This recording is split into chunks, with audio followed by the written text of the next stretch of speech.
Então, boa noite, professor Renato, boa noite aos demais alunos, né?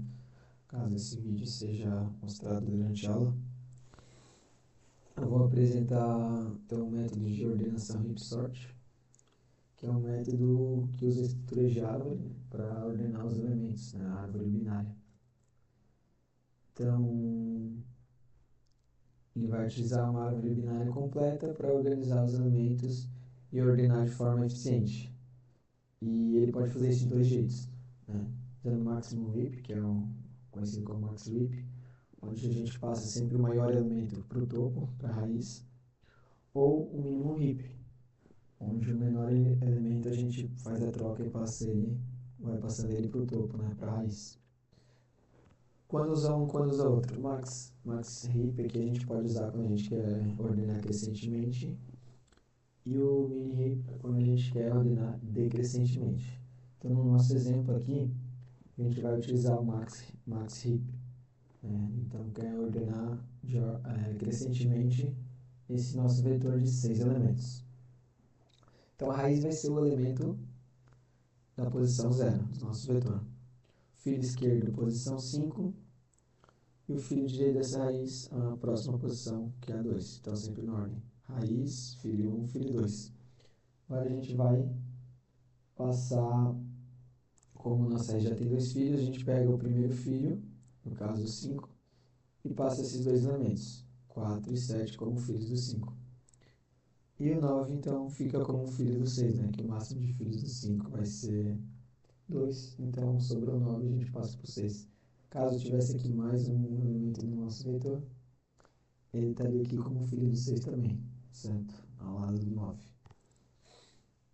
E como que funciona então a Max Heap? Vamos lá.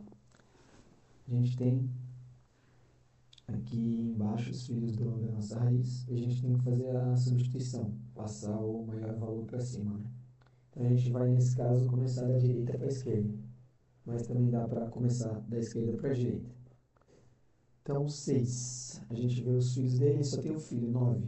9 é maior que 6, sim, então agora a gente faz a substituição, passa o 9 lá para cima, e agora o 9 vira o pai do 6, né? Pai e filho trocaram de posição.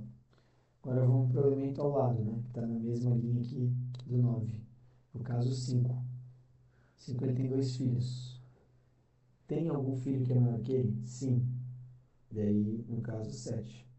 Se os 2 filhos fossem maior que ele, o que a gente faria? Escolheria, né? O último escolheria o maior filho entre os dois. No caso, a gente só tem um, que é o 7. Então, a gente vai também fazer a troca. Agora, o 7 passa a ser pai do 4 e do 5.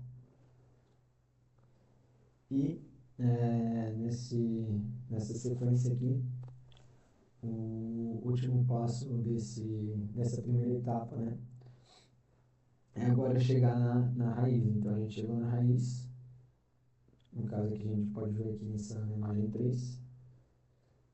E já feitas as trocas ali que a gente falou, agora a gente tem a raiz do filho, o 7 e o 9. Né? A gente tem como filho da raiz 8. Algum deles é maior que 8? Sim, 9. Então agora o 9 passa a ser a nossa raiz, certo? Então a gente faz a substituição e o 9 como maior elemento ficou como raiz da árvore. Então o 8 passou para a filha, né? Aqui, passou para a filha. Então eu pego agora esse 9, eu já tenho meu maior elemento, e jogo lá para um vetor que a gente vai ordenar, né? Que a gente quer a ordem crescente, então jogo para um vetor separado. Eu pego o último elemento aqui, no caso 6, que a gente vai ter aqui, e agora ele passa a ser a minha raiz. O 9 ele já está separado, então aqui a posição 0, de certa forma, agora está vazia. Eu pego o último elemento aqui do meu vetor e jogo ele para a raiz. Então eu movi. E a gente vai fazer esse passo novamente, né? Agora com o 6. Buscar a nova raiz da nossa árvore que restou. Então a gente já não tem mais o 9. Aqui o 7 já é o maior filho. E agora o 6 como raiz, ele tem filho 7 ou 8, qual que é maior? os dois são maiores que ele, mas o 8 ainda é o maior, né? Entre esses dois aqui, entre os dois filhos. Então agora eu substituo a nossa raiz pelo 8. Nova raiz 8, o 8 é o maior elemento, vou jogar para o nosso vetor ordenado. Então agora eu pego esse valor 8 e jogo para ele no nosso vetor ordenado numa posição anterior a do elemento 9, que a gente já viu que era o maior de todos, né? E agora eu sigo com esse processo. Só voltando aqui. Então eu vou seguindo com esse processo. Qual que vai ser minha próxima raiz? Número 7. Então agora, continuando no vetor do que restou, né? A gente passa o 7 para a próxima raiz, sempre por posição, que vai puxar como raiz. Faz toda essa etapa de novo. E a gente vai chegar aqui, o 7 vai ser o elemento de maior valor ali na nossa árvore, vai passar ele para cá, e vai fazendo isso sequencialmente, né? Até que uma hora vai chegar, a gente vai ter uma raiz e um filho. Aí, usando também o mesmo processo, a gente vai ter que o 4 vai ser nossa raiz por causa da posição dele, ser antes que o 5 no nosso vetor inicial. Faço a substituição, porque o 5 é maior que o 4, então ele assume o papel de raiz. Pego esse 5, coloco no meu vetor ordenado, então ele vai vir para cá. E vai sobrar somente um elemento, que é o elemento 4, que vai ser o último. E ele já vai ter a posição dele, que a gente sabe que é o último, então ele vai ser o menor elemento de todos do meu vetor. E assim a gente consegue então ordenar o vetor pelo método heap-sort. Ele funciona assim no algoritmo. Aqui agora um pouquinho de código. A gente vai querer manter sempre o maior valor no topo da raiz, certo? E para isso a gente vai precisar de alguns elementos. Então a gente vai ter dois métodos, o método ordenar e o heapify. O heapify vai ser o coração, vai ser o coração do nosso código. Então começando aqui pelo método, né, ordenar. A gente tem que primeiro construir, né, a nossa maxi heap. Então aqui, o que esse nosso primeiro for ele vai fazer? Ele vai pegar o vetor e organizar em forma de árvore. Então ele vai garantir que todo pai seja maior que seu filho por conta da função, né, utilizando a função heapify, que a gente vai ver mais abaixo no código. Depois disso, aqui no segundo for, a gente vai ter a ordenação.